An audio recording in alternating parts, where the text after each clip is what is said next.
Good evening, everyone. If you don't know me, my name is Rami Al-Samahi. I'm a principal at Over Under, and we're leading a team of consultants who are helping with the Lunenburg Comprehensive Master Plan. I want to thank you for coming tonight. I want to quickly go through the agenda for the evening. We'll do sort of a round of introductions. We'll walk through what we're calling the community survey, which is survey number 3, which I think most of you may be familiar with at this point. And then we have a couple of hopefully fun exercises for you all to do. We have a breakout session that involves talking to each other and then reporting out. And then a second breakout session, and we'll just sort of close the night with sort of next steps.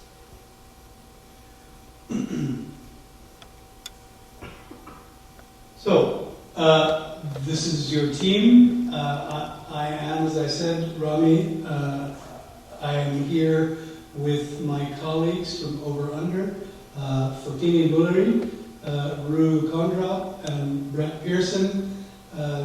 These guys are the main, there are other people who've worked on this project, but these are the main folks who've worked on it in our office. Fotini knows this town extremely well at this point. She has done a number of, she sort of spearheaded all the sort of data and research that went into the existing conditions report. Rue designed and constructed this beautiful model that is a scale model of the town. I think you've already noticed, but there's a kind of streets level on the acrylic, and then the topography is represented below, and I think those two pieces of information tell you a lot about the town.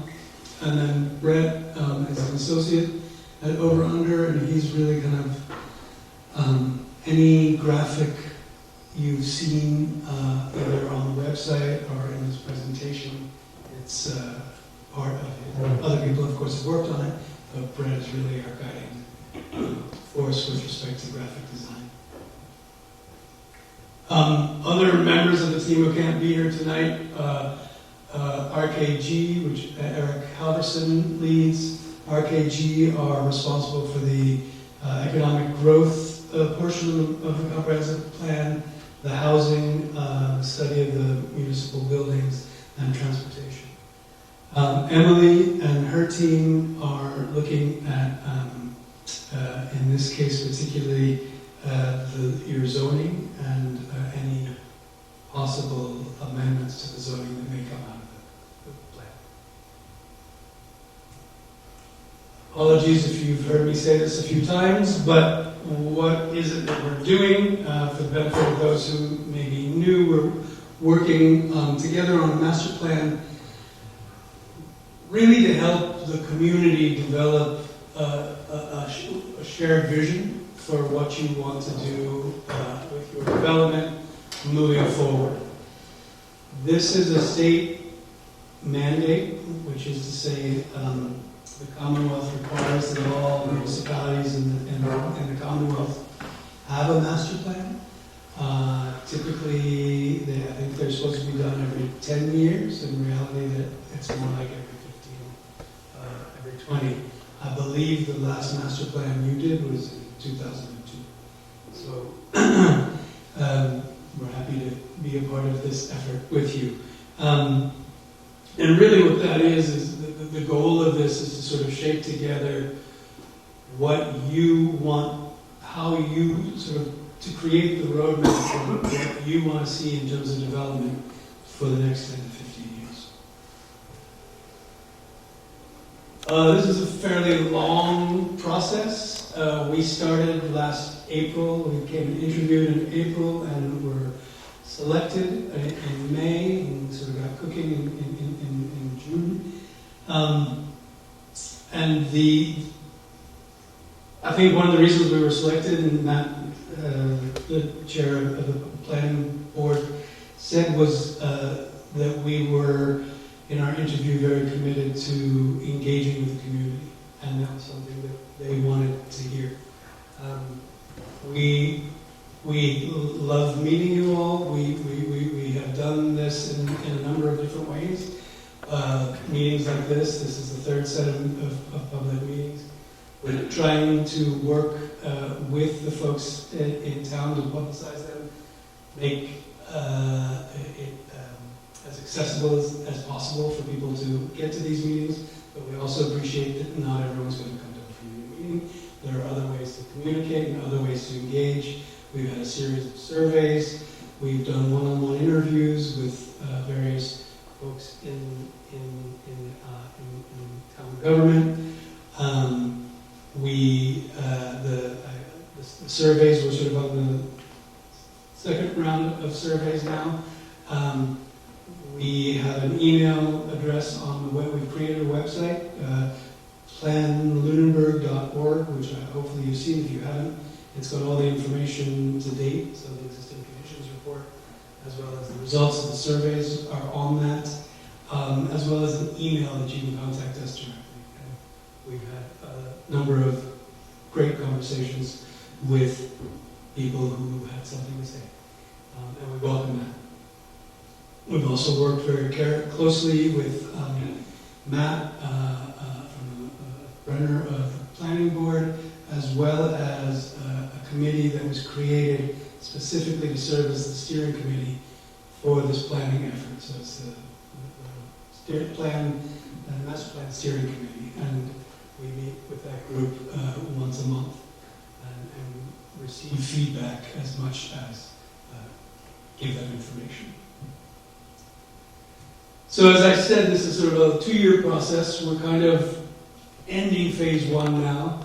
We have created and released, and you can find it on the website, the existing conditions report, and that sort of goes through a series of subjects that the state requires us to address: housing, transportation, economic development, open spaces, etc. And they're sort of broken down that way. We recognize that the world doesn't always work in nice little groupings like that, and we recognize that there's a lot of interplay and interweaving between these things, yet we're sort of following the rules, so to speak, while we're thinking of these cross relations. The other thing that sort of ends this period is really why we're here today, and that's to establish the vision and goals of the project. These are sort of high-level values and principles that you as a community have determined are the things that are important to you as you move forward, the things that ought to shape the plan as we move forward. Once we've sort of coalesced around a series of ideas, we can then begin to get a little more specific in phase 2, where we're making a series of recommendations, things we've heard from you, things we're bringing from other similar experiences, and what we call testing those options to see if they work for you and for your community. By testing, we test both kind of, will it make economic sense? How can it be funded? And then also, do you as a community, are you behind this? So those are sort of 2 tests, if you will. But kind of our expertise as professionals in the planning field, and then you as a community, your desire to support particular items.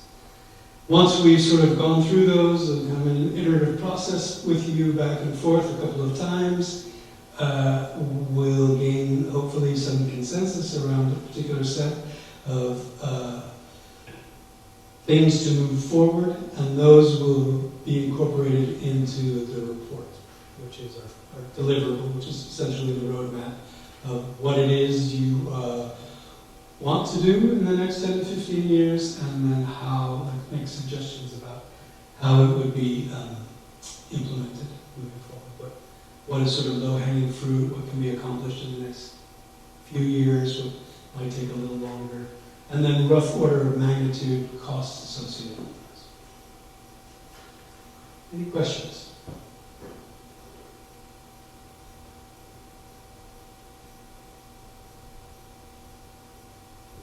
All right, what I'd like to do now is talk to you. I'll try to be brief, but if you have any questions along the way, please interrupt me and ask me. We're a small enough group here today. I don't think we have to wait until the end if something relevant occurs. Hopefully, and I won't ask for a show of hands, but hopefully you've all seen this or something like this. This was the second survey. It was opened in November, and we sort of, through a series of efforts, we've really tried to get the word out. We've had, so to date, 445 responses. Just received a few more today, about 13 more handwritten versions. People have asked me about this. Is this a good representative sample? It really depends on who you're talking to.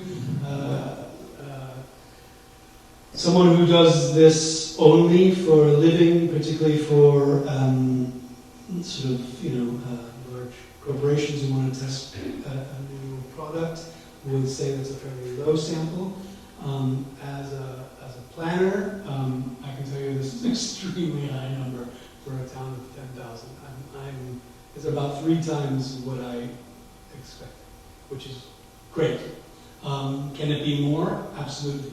You please help us get it out to other people and give us ideas as to how to get the word out.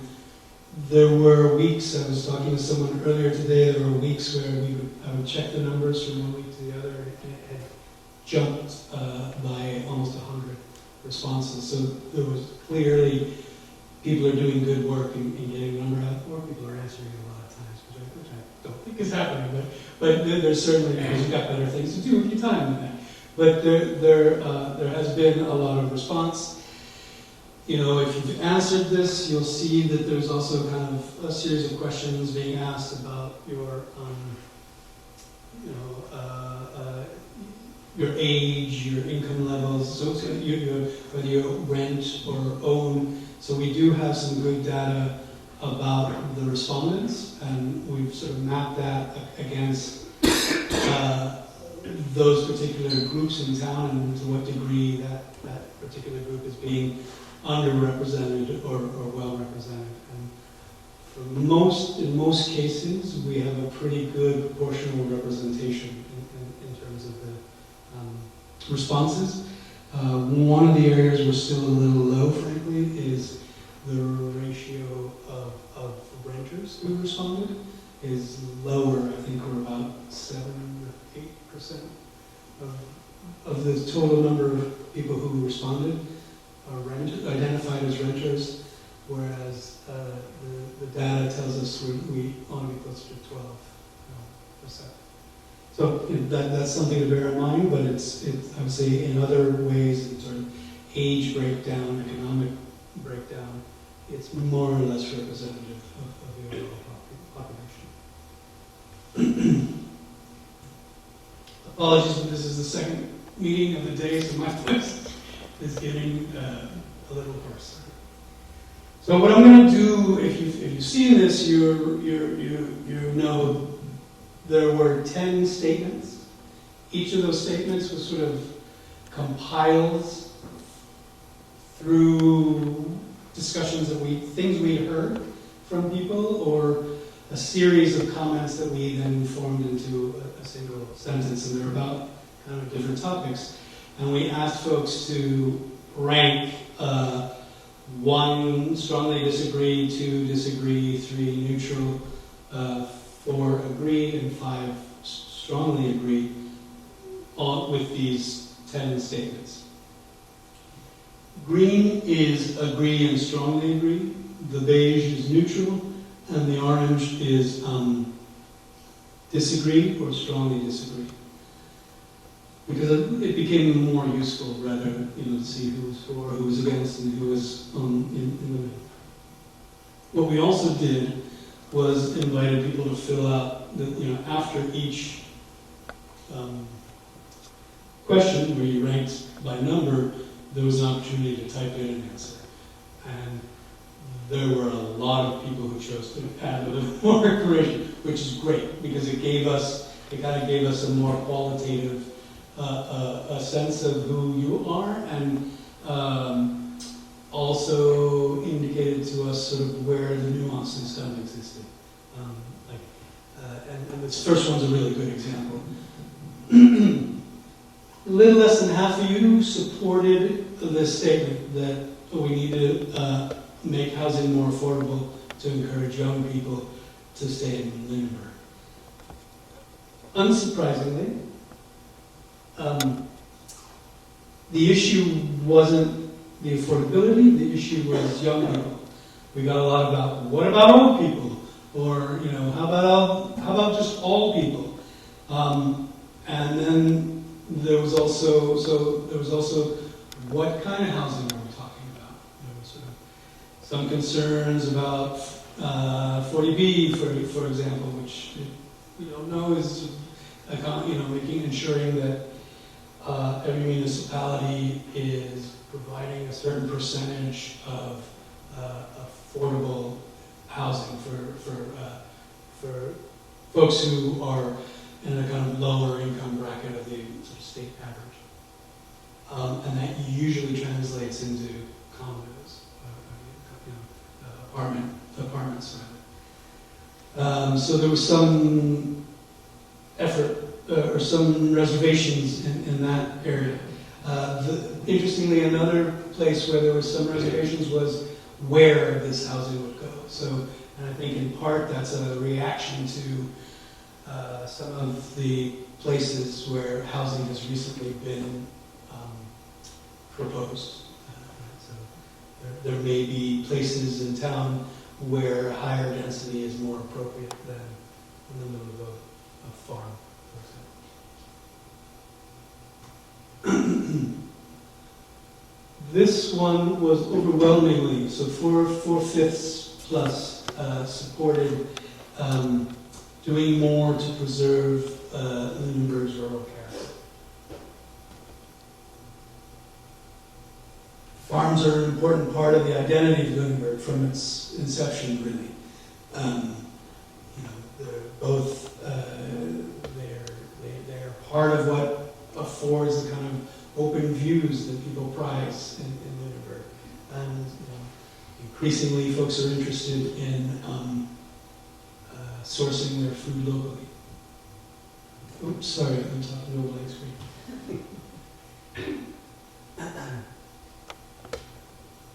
There seemed to be a lot of support to protect farms from development, as well as engaging with and supporting farmers, both at a policy level but also on a one-to-one level.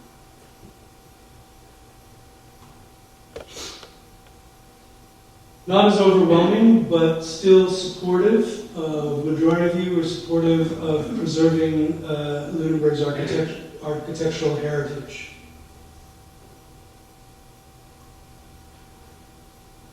Like the rural pastoral landscapes, the older buildings are important to New England history in writ large, I think. That's part of what attracts so many of us to living in New England. I think this is quite an interesting statement. Once the building is gone, it can't be replaced. So there's a clear, at least the writer of that statement is clearly on the side of preservation. Not everyone was as wholeheartedly supportive. There were some reservations, sort of, we don't want this at the expense of businesses and homeowners, or it depends on the cost, the condition of the building, its historical significance, or what it could be reused for. So those nuances sort of, I think, speak a little bit to the folks in the neutral or unsupportive piece of the survey. A little less than half of you said we need to bring more jobs to Lunenburg. For some people, it's just fine that this is a residential community. Others wanted to say where. Where are we going to have these jobs? There are places where it makes more sense to have create jobs, and the places where it isn't. And then the third kind of grouping was sort of, well, what sort of jobs are we talking about?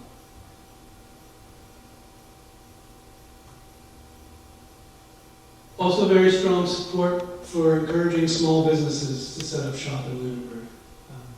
Again, 4/5 of you are supportive.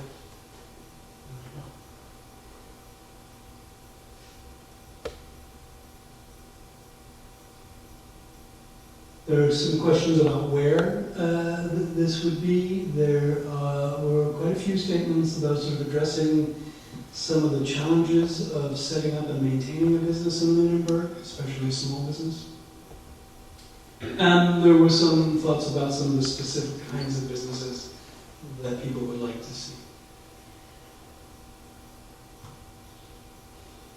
Not a whole lot of support for this statement. In fact, this is, I think, the only one who's a majority. But a majority of people are opposed to this statement. You're welcome to visit. Visiting is good. Schools are capped out. Keep the town small. That's why folks are attracted to it. The infrastructure really can't handle it. The schools, community events, etc. And then there was a group of people who said, well, growth is going to happen, whether you like it or not. How do you make sure it's the growth that is in comportment with our value system? And I think that's worth unpacking.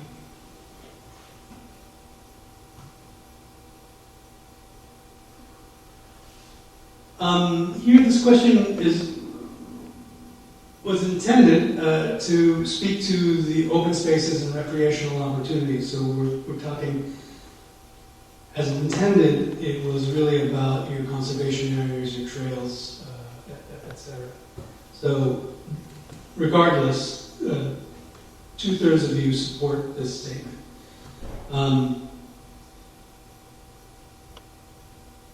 Marshall Park and the plans for it was one particular thing that was called out.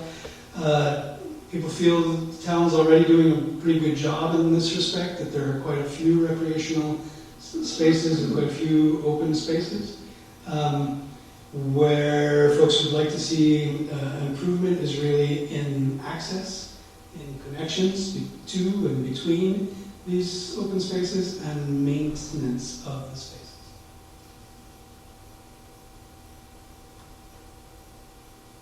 This question was asking for increasing and improving. We really should have put the word outdoor spaces for gathering and events. It was not intended to talk about indoor spaces, but really here we're talking about better town green, or one you can get to, or a park or a plaza, the sort of an outdoor area for gathering at large events or smaller events. Testing the temperature on that. Regardless, 58% of you said yes, this is a good idea.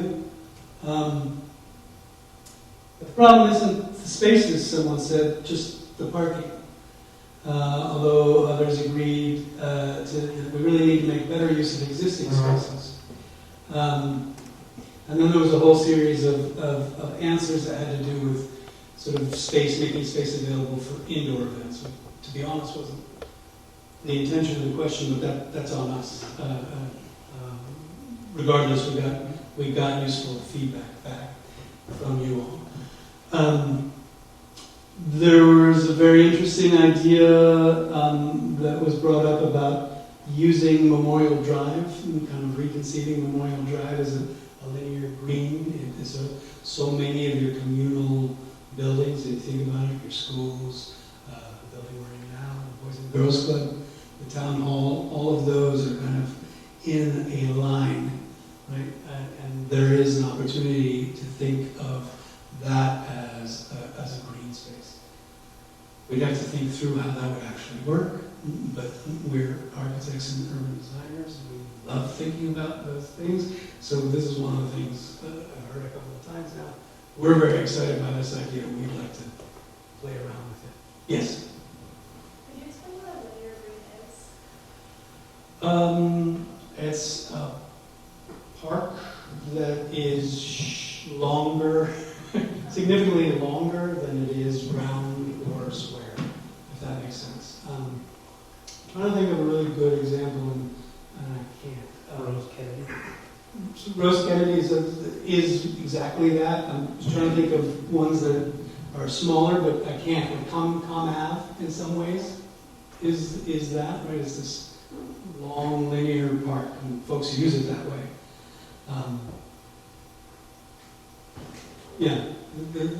So I think part of what we would do is sort of search for a series of examples that are appropriate for the scale of your town as a starting point.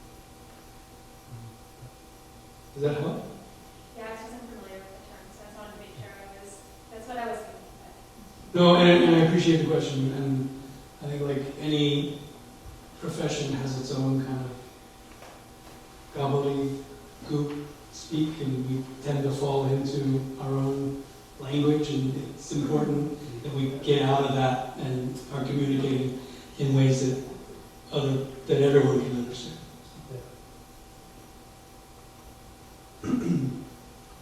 Multimodal transportation was, I was saying earlier today, this is sort of a perfect, tripartite pie. And there was an overwhelming support, but not overwhelming objection, and it's sort of evenly divided. When you get into some of the questions, the write-ins is like, do we need this? Is it possible? Do we even do this where you're primarily a rural community in which you're kind of car-centric part of the state? And then other people said, well, yes, there are things we can do. We can improve our sidewalk system and make walkability easier.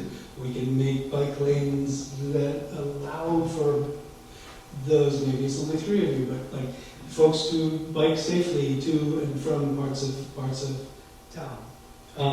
And then, improving the public transportation system to make it possible to catch the bus.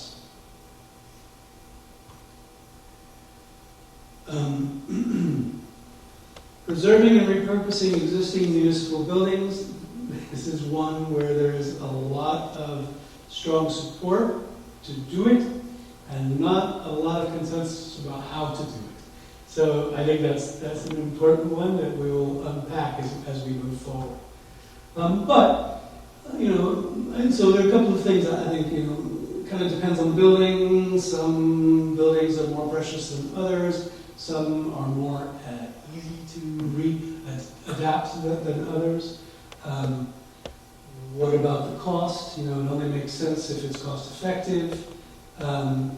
We should be upfront about how much it's going to cost and whether there's support for preservation. And then there were some great recommendations about some specific projects that could be addressed. And we know that there's a committee's worth of ideas already about this. We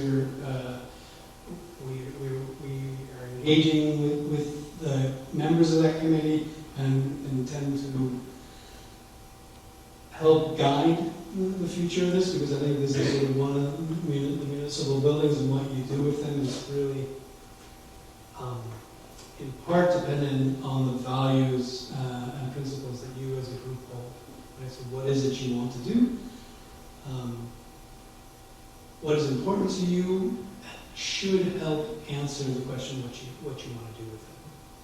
So we're trying to get to the bottom of that, and we've been asked several times and intend to produce a set of recommendations as part of this plan. that allow you, so when you have a question to answer, do we keep this building or repurpose it or replace it, you should, in theory, be able to go back to the master plan and look at the guidelines, the criteria you've already established to make that decision.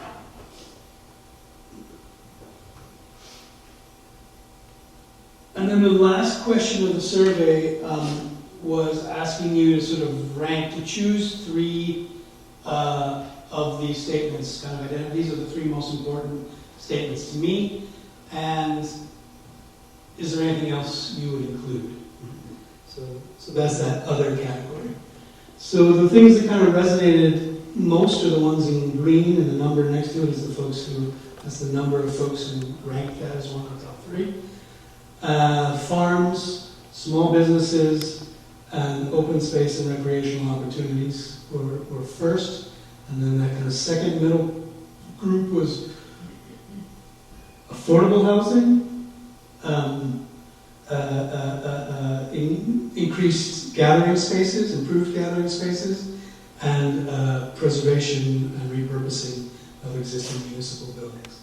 And then that least important category was architectural heritage, jobs, people, was very small, multimodal transportation, and then other was kind of a grab bag, and which is admittedly why it's so low, but I think some of those things that are worth pointing out: supporting the school system, providing more sidewalks for walkability, encouraging commercial growth, and incorporate sustainability into the master plan.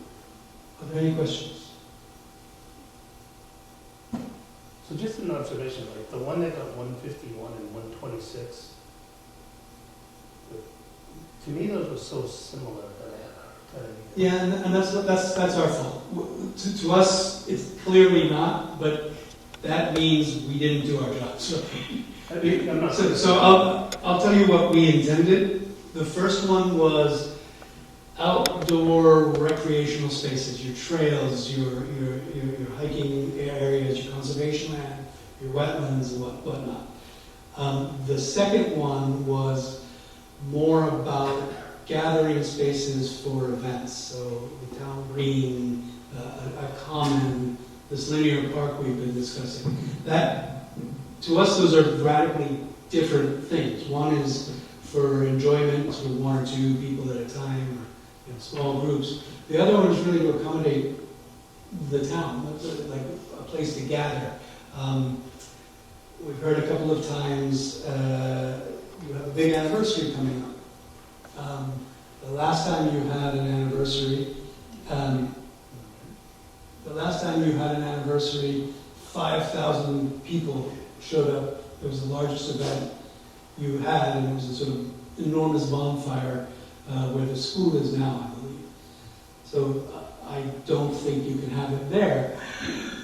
So where is something like that going to happen? Can it happen? And I think, though, I mean, that's an extreme, right? And that's a kind of once in a decade, every 25 years event. But nonetheless, you do want places that are kind of a gathering, social gathering place for people. When we came around Halloween, the Boys and Girls Club had the Shrieks and Creeks, and it's mostly, kids under the voting age, but it was an amazing kind of reuse of a public parking, not public, into a very exciting space that the families felt safe bringing their kids, leading them. What is that space? Does it exist here now? Yes, ma'am. Big gatherings like that don't have to be rare. They're rare now in town because we don't have space for it. Bonfires used to happen every year. They're rare now because we don't have town space for it. So, I mean, all the more reason to have. it's not that the demand isn't there, it's that there's no place to have the gathering. The demand is there. No, I would agree. You might not get 5,000 people every weekend, but certainly I think not that if you build it, they'll come, but certainly some people will come if there's a place for them to be. They just won't be able to park. So parking is an issue, but you know, somebody brought up in the earlier meeting, name a town green in New England where parking isn't an issue on big events. It's part of, you kind of accept it as part of, you know, not every weekend, but like all the big things, yeah, we're going to have to park a lot for everything. But parking is an issue. It's been brought up many times, and I'm not trying to dismiss your comment at all. Any other questions before we turn the tables? What we really want to do tonight is hear from you, encourage you to have dialogues with other people in the room, report back on those, and give us some clues as to, are we moving in the right direction? Don't forget about this, or forget about that one completely. We want to hear these things. We want to see if you agree with each other, disagree. That's also interesting and important to know. But we really want to hear from you. And what we've done is we've created a series of let's call them exercises. This first one, we're going to pass out a piece of paper to each group. So if you can, ideally, groups of 2. If the math doesn't work, or you really want to be a group of 3, that's fine too. But try to gather in small groups. Now we'll give each group a piece of paper. That piece of paper will have 2 assignments on it.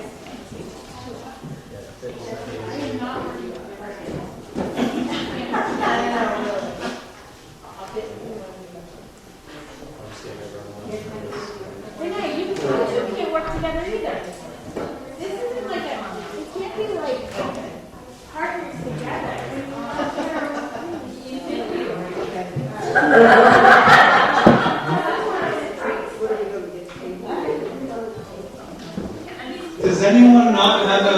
Does any group not have a sheet of paper? Is it one sheet per group? It should be 1 sheet per group.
probably not like I'm really sure because I'm not really the idea that I never talked before. So alternate explanation block used to be where it's PowerPoint, so like I do the PowerPoint on the bottom, and I do a 10-minute white animation on the bottom. And so it's actually, now what you have to do, what you have to do now is eliminate like, so you have to string together several rows. This is not a request from me. This is a, I really want to enter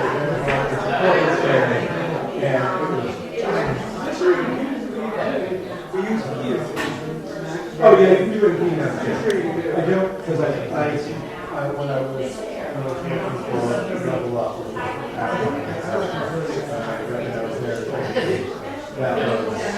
did that. It was the worst thing. Getting out of PowerPoint in Keynote, and then the 3 years I was in Keynote, PowerPoint was major.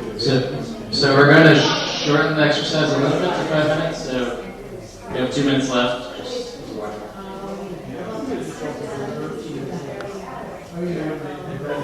How long has it been? It's been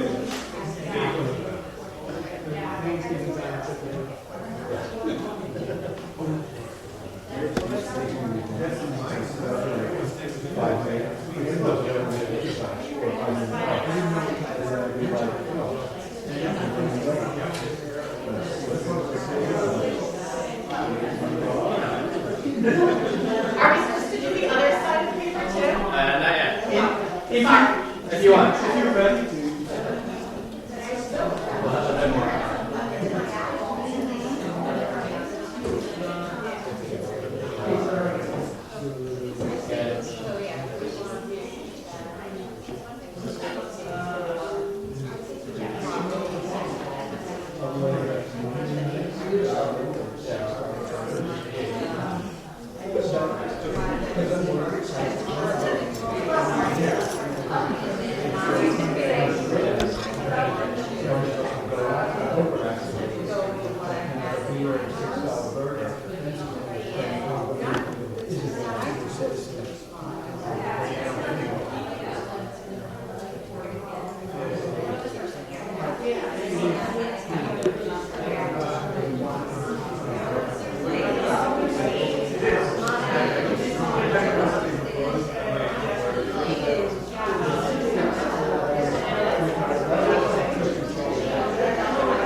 Okay, so that concludes this side of the page. If you can flip your page over, this is sort of the second part of the breakout.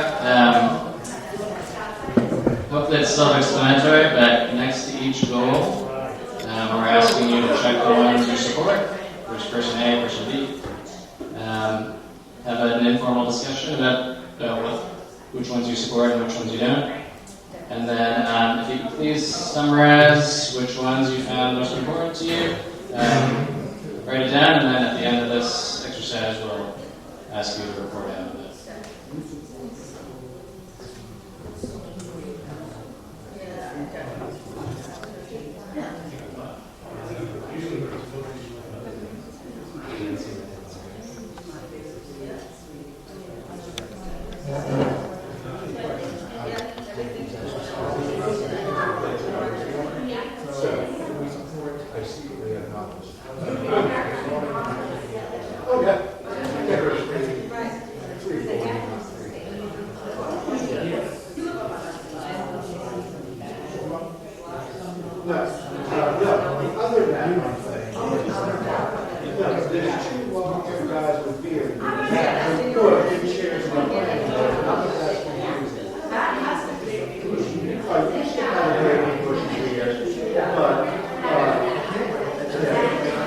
That's what I'm talking about.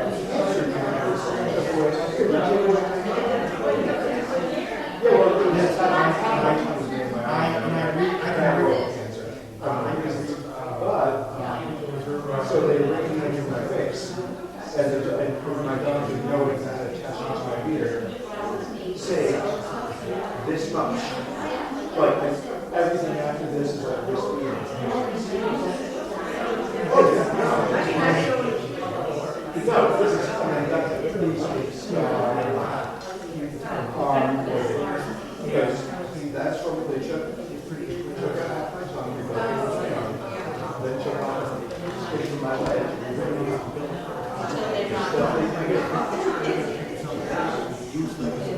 she was scratching my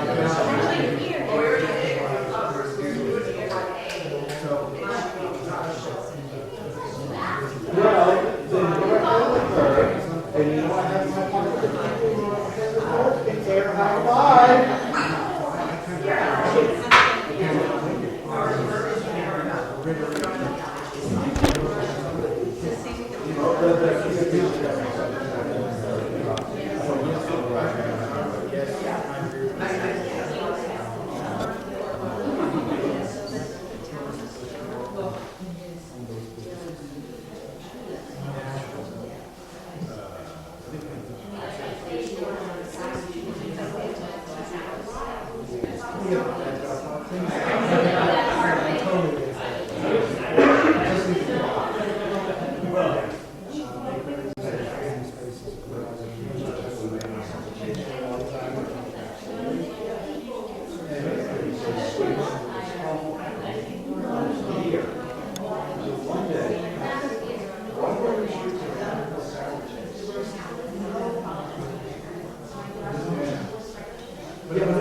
You have about 5 minutes to complete the second page.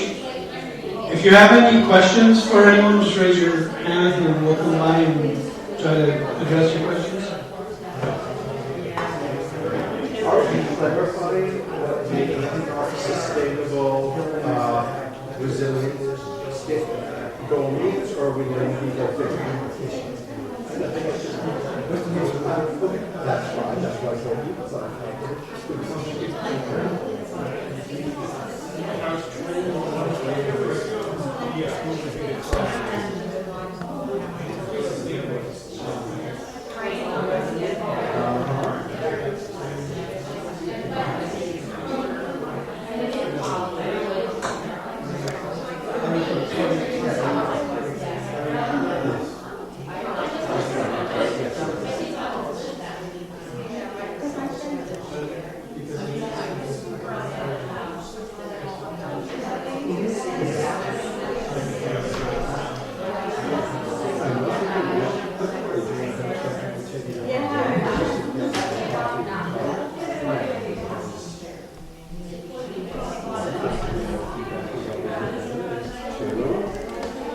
my wife doesn't think I'm about to. I get it, that's to do it.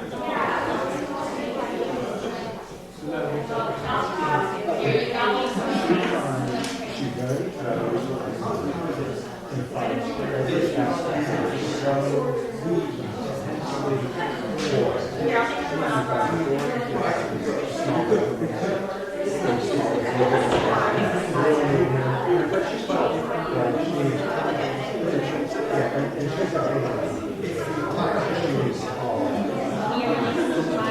she's working with people who are all speaking the same language.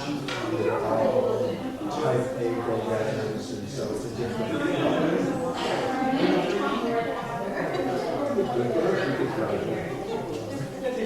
Yep.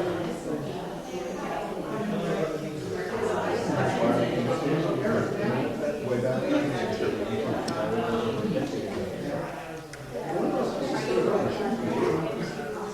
You're right. You would not have fun.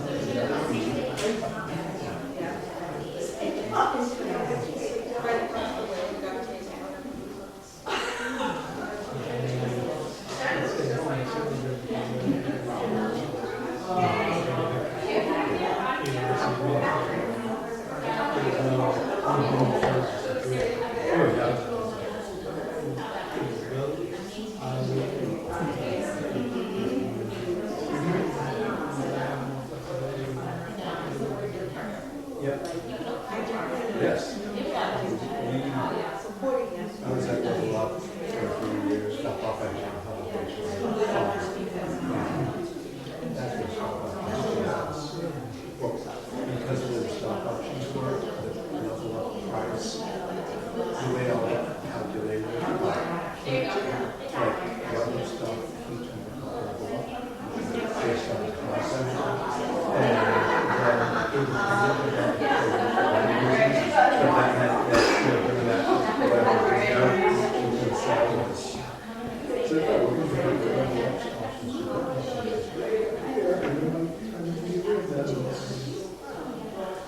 but we found we can have two houses. 1 minute warning.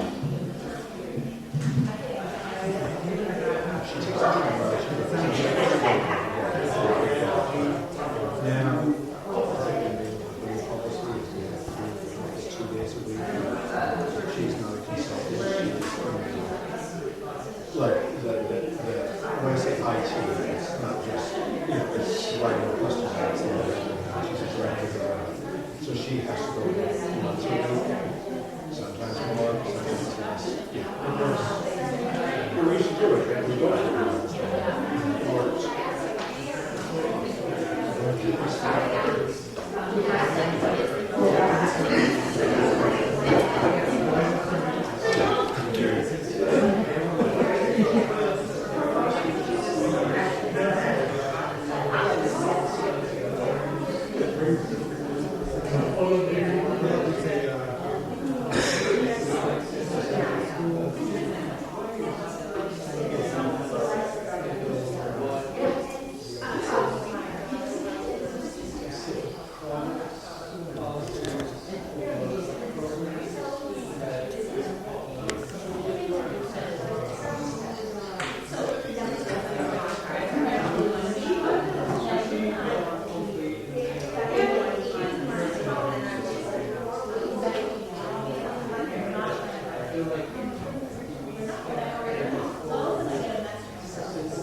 hopefully everyone had the chance to finish those slides. I think what we're going to do is just ask one person or both people from each group to give us the responses, essentially. So, And if we can, I would just say, I should have said this at the beginning, and I apologize. Right. This event is being recorded. And for that reason, we're going to ask a representative of each group to come and speak into a microphone, so we get your feedback on the record. And if possible, while folks are speaking, if you could kindly keep background noise to a minimum. So do we have a volunteer to start this off, or are you being volunteered? He raised his hand. Come on up.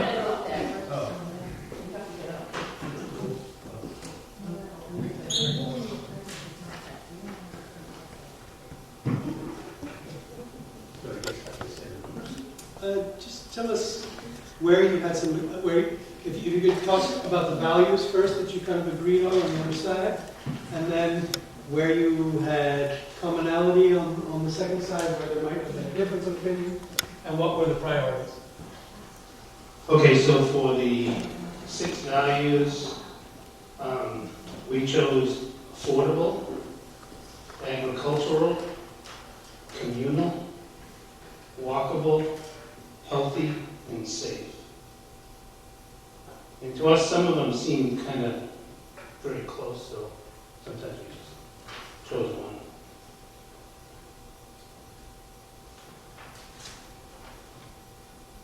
On supporting the goals, I think we had pretty good alignment on all of them, and we support all of them, except for, we didn't quite understand number 9, like what was really meant by that. So I think it was yes for 1 through 8, but a no on 9, just because we didn't really understand what it was getting at. And then the most important, we chose 5, 6, and 7.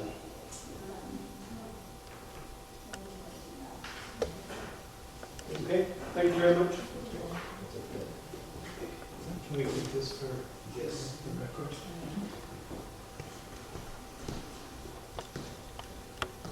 Do we have another volunteer?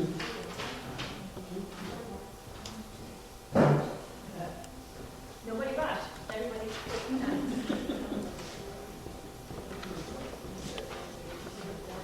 Okay, so our 6 values we chose were affordable, rural, resilient, communal, educational, and connected.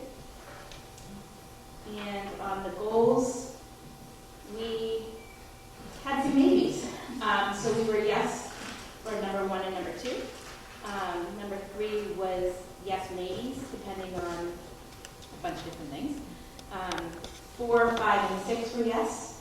7 was it depends on the building. 8 and 9 were both yes. And which goals are most important and why we said schools as well as open space. Thank you. All right, who's coming up next? Come on, Carol. There we go. If I can get that sheet.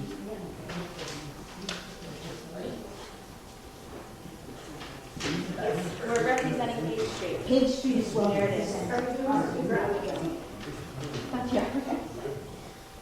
For the 6 values that should guide the future, we put affordable because diversity wasn't there. So we put affordable, green, agricultural, educational, resilient, and welcoming. Then supporting the goals, we said we could support all the goals, but number 7, preserve and repurpose existing municipal buildings when it makes sense, economically and otherwise. And the goals that were most important to us were education, number 8, number 1, diverse housing, and number 2, farmland and farmers. And we felt that other things would come along if we did those things. Next. Thank you. Brett, can you please add diversity just to make sure it gets represented? I just want to say, if you didn't find your value, if there was a value that wasn't represented in this list, and I'm sure that's a possibility, you could always add it at the end. So we're adding diversity. Next, please.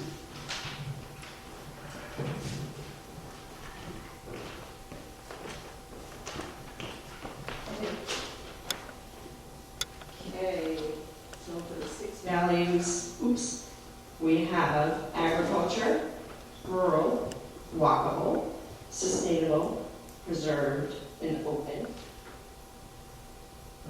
For the goals, we both agreed on, we both chose, number 2, 3, 4, and 5. And the most important is 2, 4, and 5. Thank you. Do you mind if I keep that? Thank you. Next, please.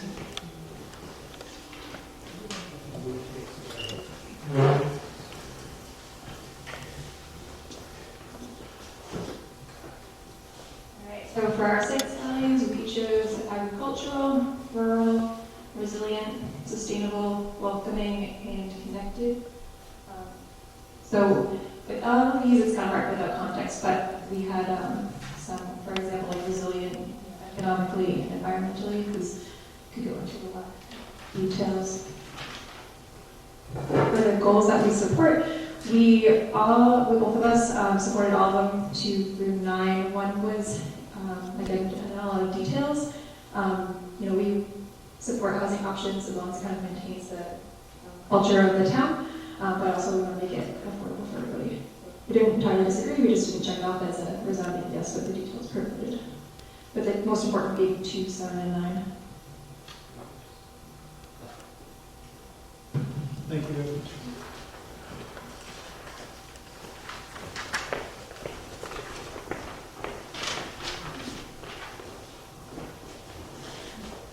For our 6 values, we have rural, educational, agricultural, safe, welcoming, and connected. Connected meaning community, like a sense of community. And for the goals, for number 1, that was a half, and the others were all in. And for priorities, we have number 4, number 8, support and invest in the school system, and number 9, because kind of why we're here. Thank you very much. Who do we have left? Everyone? Have we heard from all the groups? Okay. Great, that's been very helpful. We have one final exercise for you. It's a relay race. So maybe, well, not quite even. But if we could break into groups, that's a 4. Maybe we could do a 4. Maybe one of the folks back in that group could join this group, or these guys could move over there. So we have 3 groups of 4. Do you mind doing that? If you guys join the 2 ladies in the back. I'm assuming you're not going to play, right? So if you 2 don't mind joining the 2 ladies in the back and being a team, we'll then have 3 teams of 4-ish.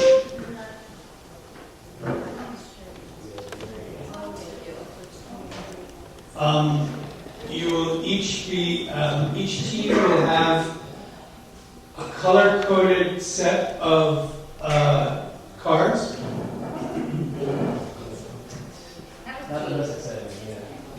On those cards, the idea is you jot down an idea, and I'll get to what I mean by idea in a second, and walk or run over to the model and place it on the model. The team with the most cards at the end wins the prize. So, what do I mean by idea? In this case, we've talked about values, we've talked about goals, Now, what sort of projects could you imagine that would represent those goals moving forward? What do I mean by project? A project could be like a building or a public space, something that gets built that you can see and touch and feel, or a program, like a new activity in town, or a policy change. So project, program, or policy. Right? So it could be an idea, or it could be a thing. I'll give you a few examples. They're not going to be necessarily great examples, but ideas. I want to build a skyscraper in the middle of your town center. With that. That's not a very good idea, but that's an idea. Or a policy would be, I want to make housing free for all senior citizens. That's a policy. So, or as of right, open up a business anywhere in town. That's a policy change. Rules of the game understood? So, anyone still confused? Okay. Okay.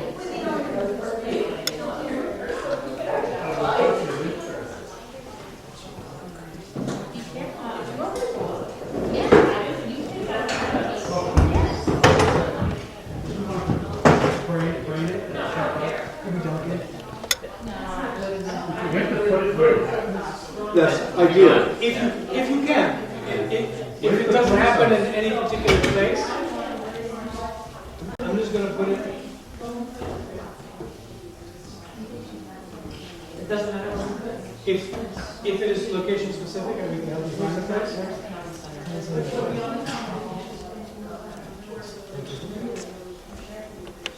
Just want to say that the group with white is way ahead of everyone else. You're so cool. We're not even running it.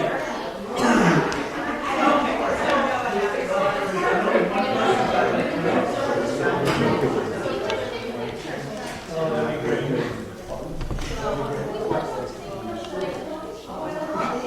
Green is on the board.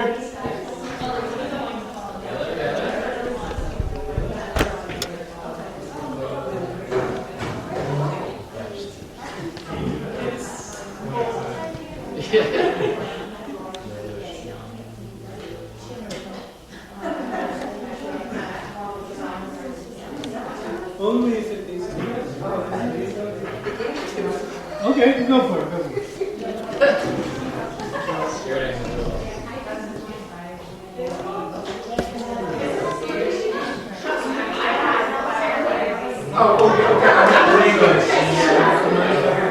it.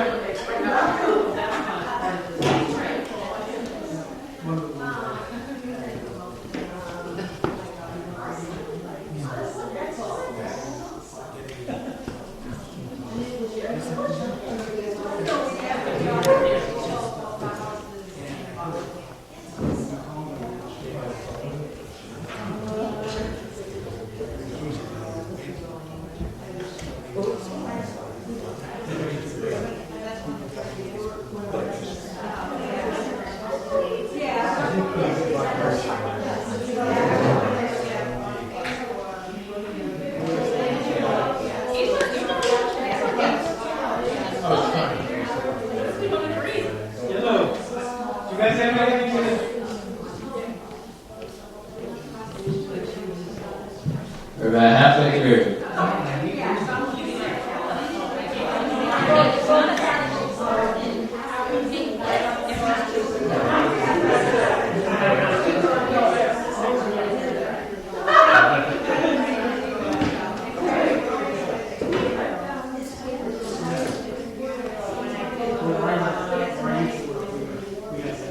Basically, I'm.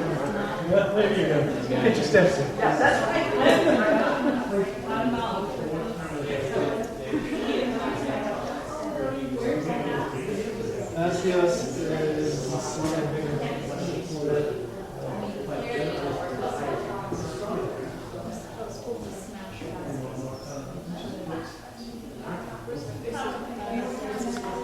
Oh, yeah.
Do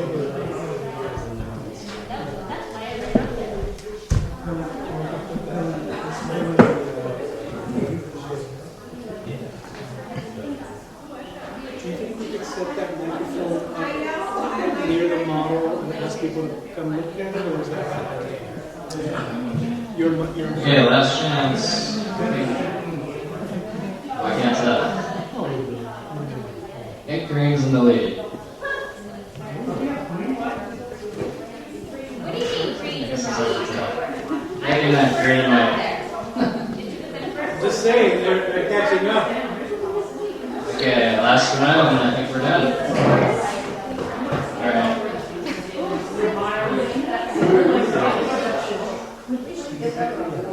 We're going to ask people to come around so they're sure.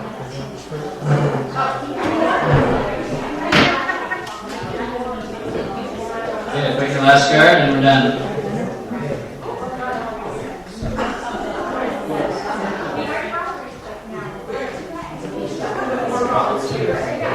All right, I think we're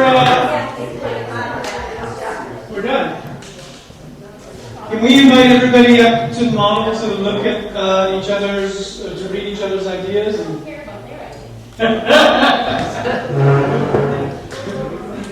Can you actually come and be proponents of your own ideas? Actually, that'd be great. Town hall? Whoever had this big little one, that's a good one. Thanks.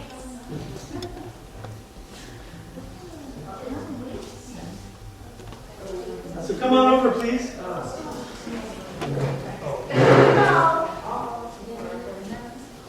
That's a good one too, whoever did that. Kids looking for that from the work.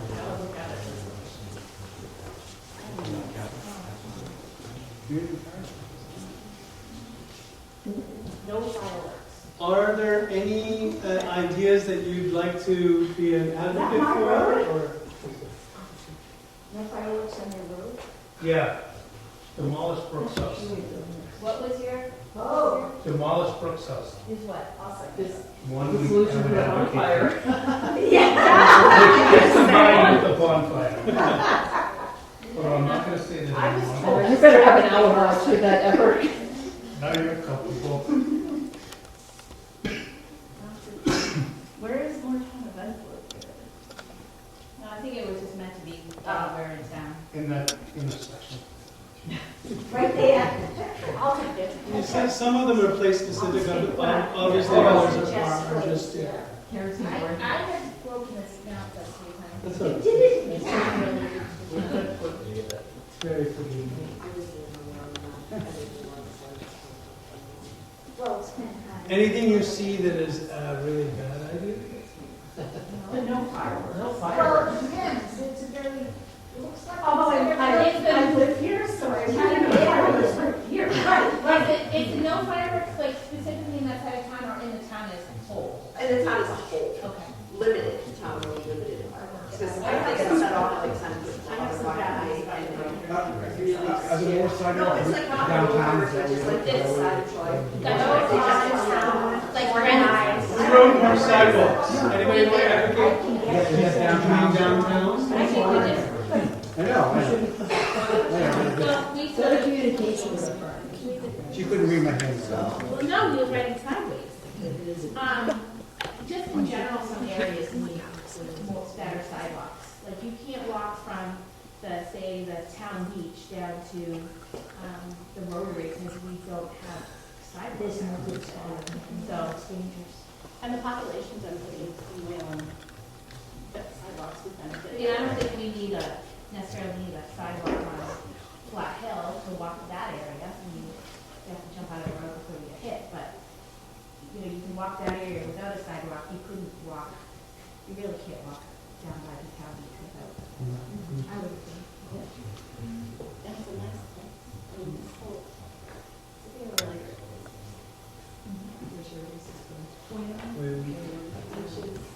Here. That sounds Beach is lovely, but getting to it feels Is difficult. challenging. Yep.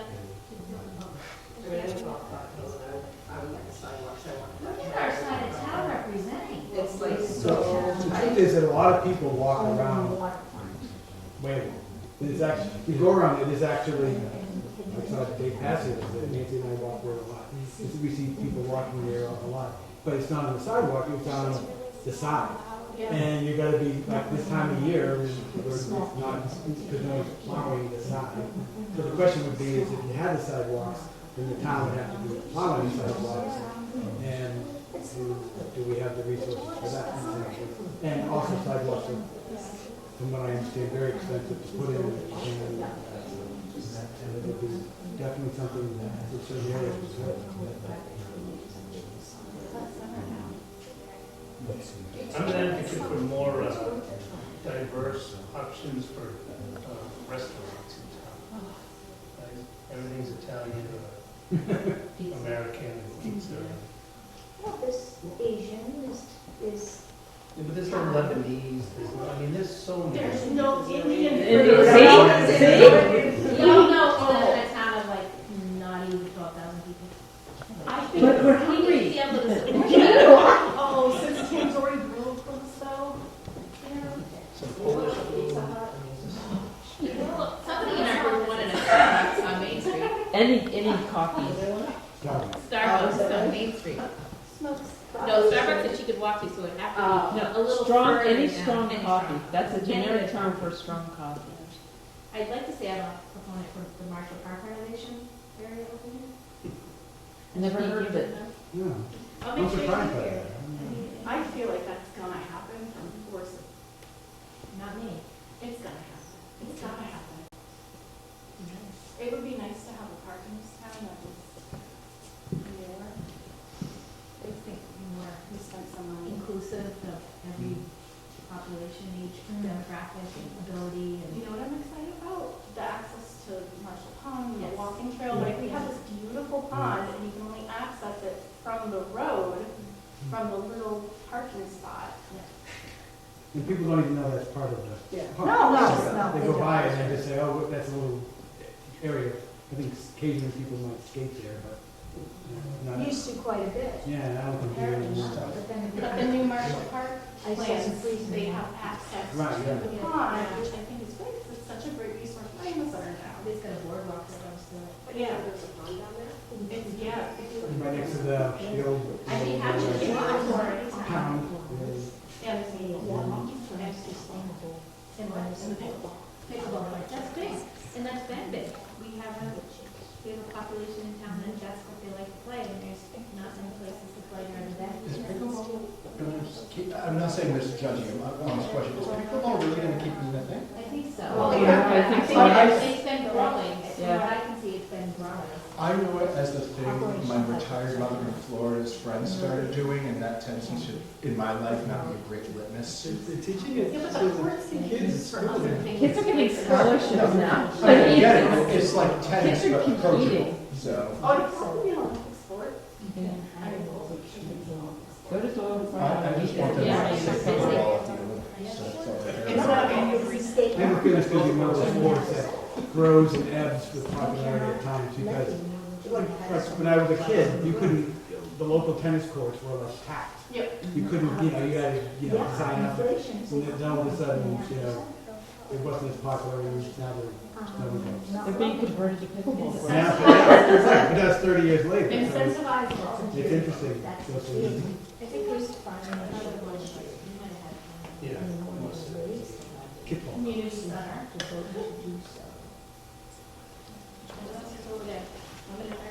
Lake Shirley Acres, what about, oh, access. I was gonna say like that, I would like a boat launch. Has anyone fine, gone then we would have to find the rules. Say that again? Who's gone on Lake Shirley on a kayak?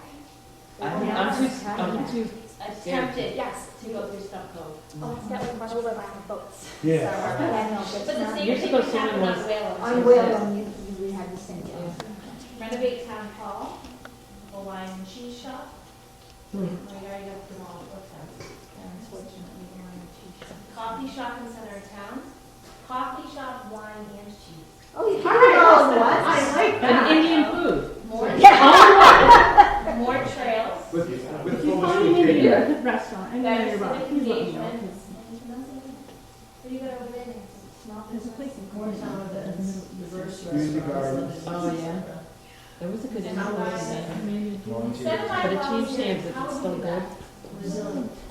Residential. How do you get people to? Yeah.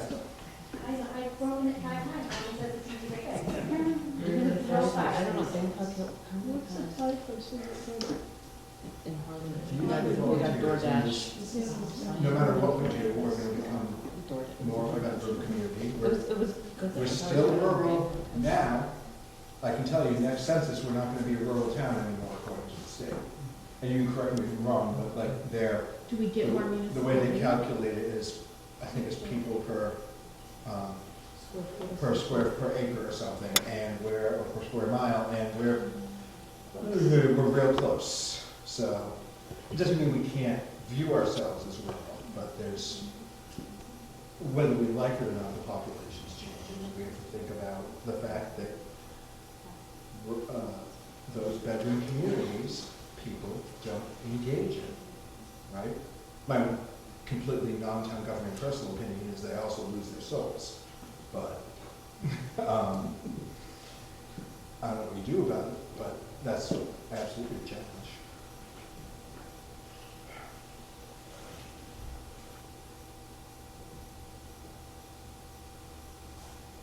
Oops.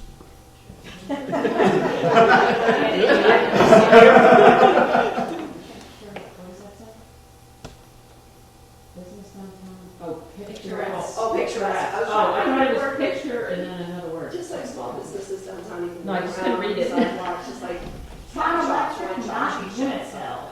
Oh, Oh. yes, that would be nice. That would be lovely. Mommy, can you make that happen? That's the building.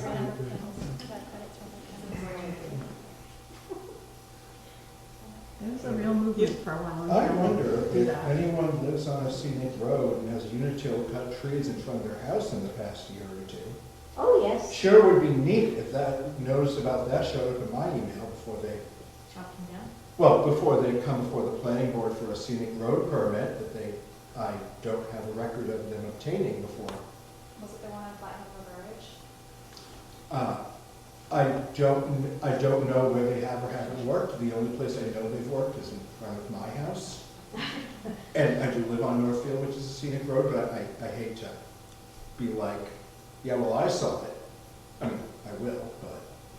Yeah, a couple of trees were just cut down on Flat Hill in Forage, so I don't know, but those are some big trees, so I wasn't sure. Cut by Unitil?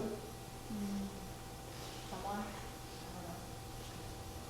Well, they don't go Unitil trucks, they have the, third party Yeah, company. the hire tree- So you don't know like if it's a tree town company, could be hiring them. Yeah. Because they did a whole bunch on Lunenburg Road last year. I know they had them all, little red things on it and a little sign up there that said they're gonna cut them down. Fairly large trees. And they were all next to wire, so I kind of assumed that's what it was. Any trimming they do is supposed to be covered as well. Like, not just cutting down a tree, to my understanding. It's any tree work in the town's right away on scenic road is supposed to be, they're supposed to come to the planning board and say, hey, this is the plan. We don't have a lot of teeth for that yet, but I think we'll see y'all at Springtown meeting with something about that. That would be good.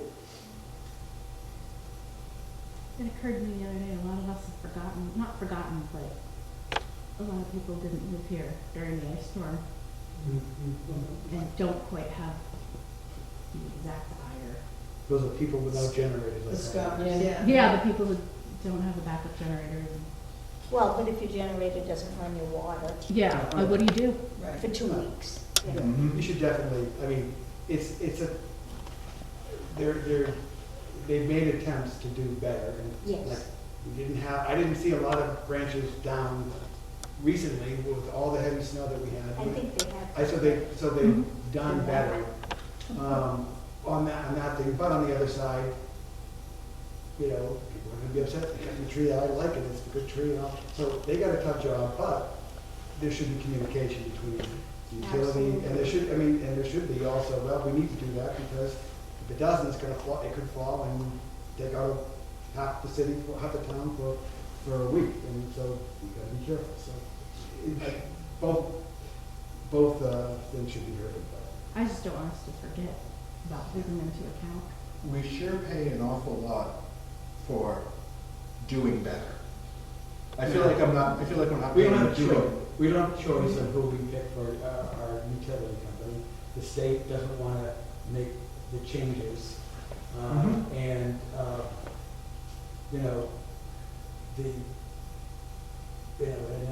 that's kind of what it is. It's not something we as a town have a lot of control over.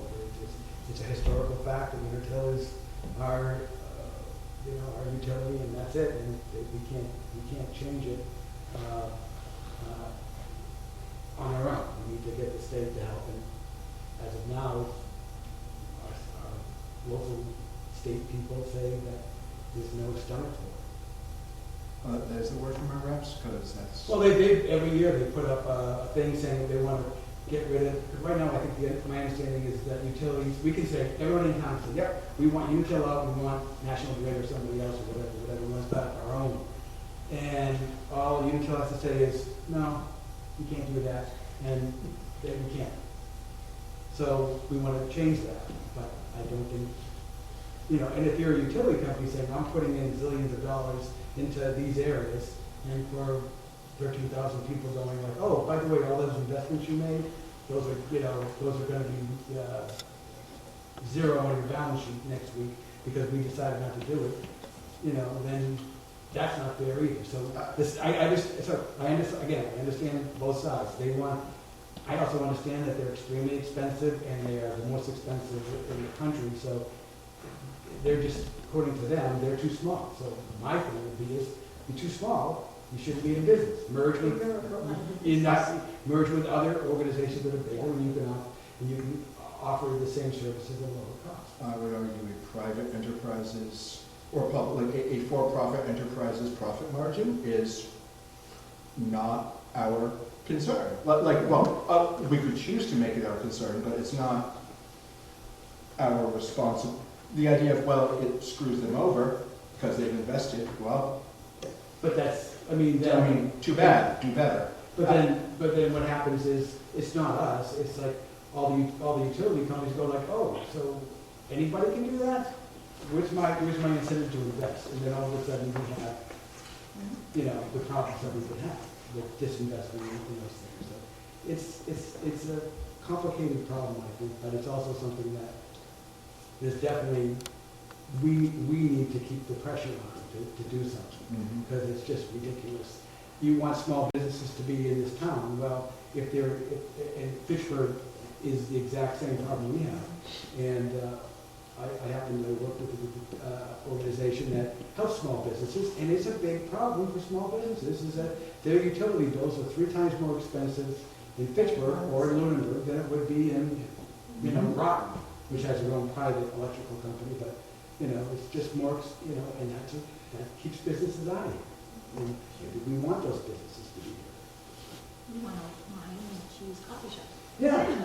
And But Polish if I'm food looking- and Starbucks isn't gonna be paying. If I'm looking to locate somewhere and I look at a municipality that has Unitil and I look at a municipality that doesn't, I'm gonna choose the one that has affordable electric rates. It definitely And is I know something, a lot of small business owners that make that choice not to locate here. if you're opening up a business that's with a high user of electricity, this would not be a town to be in, that's for sure. The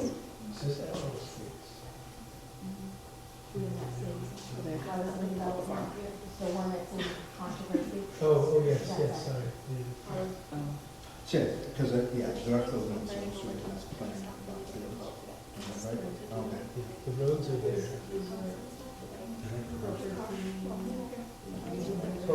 Parcelization. You know, it's telling you to Fitchburg. Yes. It's too expensive to run the heat. That's so true. Well, they got a new mayor. Any thoughts occurring to anyone as they're looking at the map or other people's ideas? So one question I would have throughout this all is, come up with great ideas, put a plan together, how do you balance that with the funding? And how do you develop that funding profile associated with it? So, I think part of our task is to identify the elements that the town wants to see, and then kind of break them into, this for the time being, let's call them small, medium, large projects, short things that can be accomplished in the next year or two, things that take a little longer, and then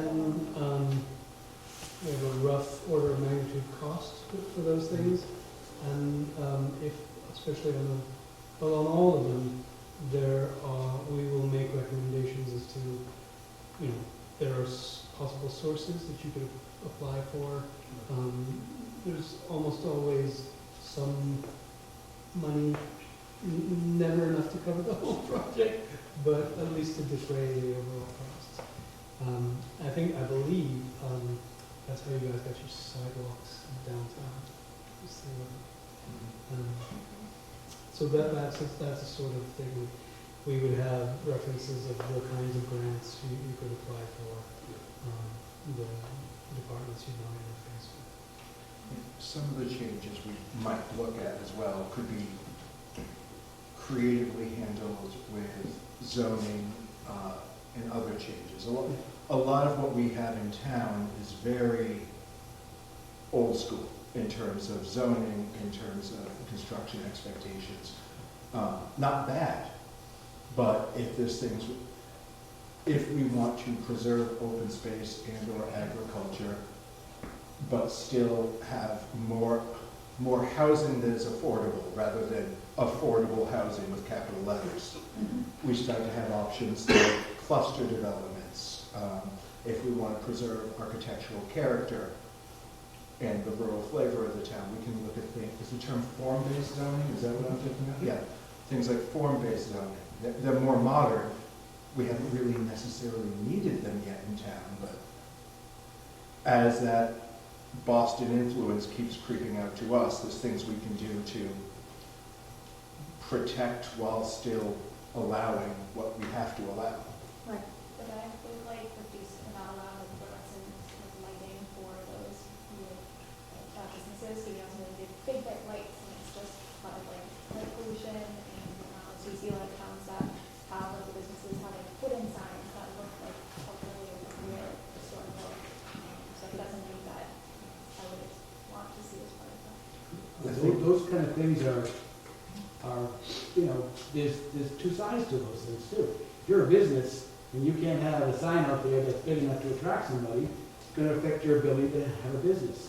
And if you say you can put any sign you want out there, no matter how big, then that's going to be a detriment to the town. So you got to find the solution, which is in some areas is no neon signs.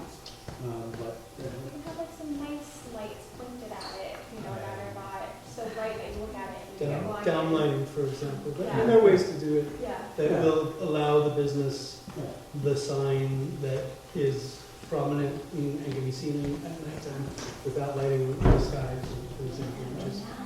You can still see the stars here. Now what do you burn down in these? That's, what's this area called? big empty spot. No, this is parks land. One behind Walmart. Northfield Park.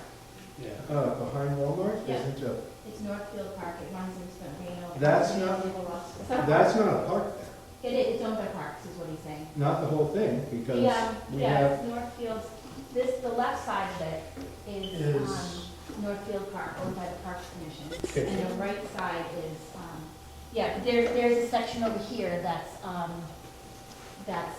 where that, the lettuce place was originally. and now Luther Farms is looking Okay, at, yeah. well, because that's right here, Yeah, so isn't it's it? not the entire thing, but we are. This is, I think, coming off Northfield, this would be the parkway. Yeah, and then this is conservation. This is, Yeah, that was going to be Bright Farms. They backed out just through nothing. no, They were very good to the town about it. Oh, They were that's clear that they liked working with us, just business-wise. They ended up with such a better opportunity. But Luther Farms has that land under contract, is my understanding. I don't remember that could be, frankly, a real nice business addition to the town. in terms of local agriculture, in terms of availability. What do they grow? What's that? What do they grow? Lettuce. I think Lufa Farms is different. The other one was lettuce, right? I don't know the full business plan for Lufa Farms. I was talking to Adam about it when he eventually left. Is that a you now or a? I know about Lufa Farms. What do they Okay. Yeah, grow? what do they grow? So it's like a multi-level greenhouse Mhm. with a greenhouse roof and everything. What they do is each level and separated into compartments, they grow in-house a wide variety of vegetables while also partnering with local farms. So a local farm distributes to who they want to, but then they have excess. How do they get rid of it without it rotting? They sell it to Lufa Farms. Lufa Farms distributes it for them, giving credit on their website to the farm that it came from, talking it up that it was local and organic and however else. So it's basically, I want to say almost like an Amazon for local farms. Oh, great. They have So distribution channels that are much larger than. they do, a small they have drop zones, so they also can partner with local storefronts. So they have an app, you go on, you order your box, customized with whatever else you want in it. And then they have drop zones, so you go pick it up in front of Bad Larry's. Bad Larry's benefits from it because while you're there picking up your box, maybe you want to go inside and get some food while you're there, whatever. A really cool thing that they do too is it's entirely, they have electric vehicles for distribution and for just around their property. So they'll have charging stations in their parking lots and whatever else. So they have a very low carbon footprint with all of this too. So it's a really cool business model, and they're already in operation in Montreal. So you can go on lufafarms.com and look at what they're doing already. It would be just to be prepared. That project's been delayed a bit, but they're still very interested. It's just between having to open another facility in Canada and this being their first international move into the US, it's just, nothing bad is happening, but it's complex and just taking, as these things do, more time.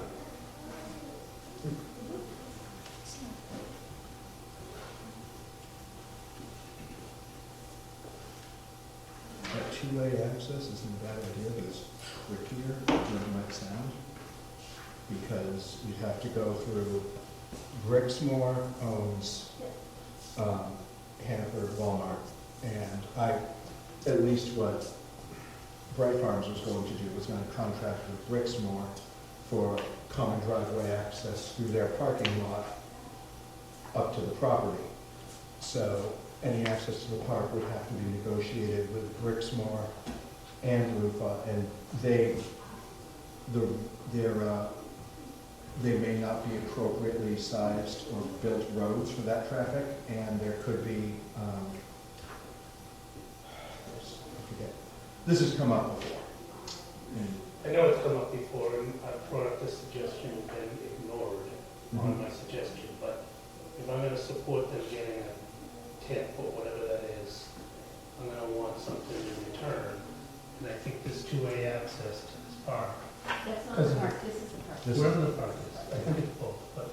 No, this is what That's Lou was the looking button to that we're purchase. in, we're right there. So the alternative is you're going down residential areas trying to get into this park, and we're never gonna be able to do it. So we invest a lot of money in it, and then you, in essence, have a landlocked piece of property, because you're not to negotiate access to this piece of property as part of that tip. So, and I think that's all part of the planning thing, is we buy land, we maintain land, we have a lot of land, can't access it. So as we're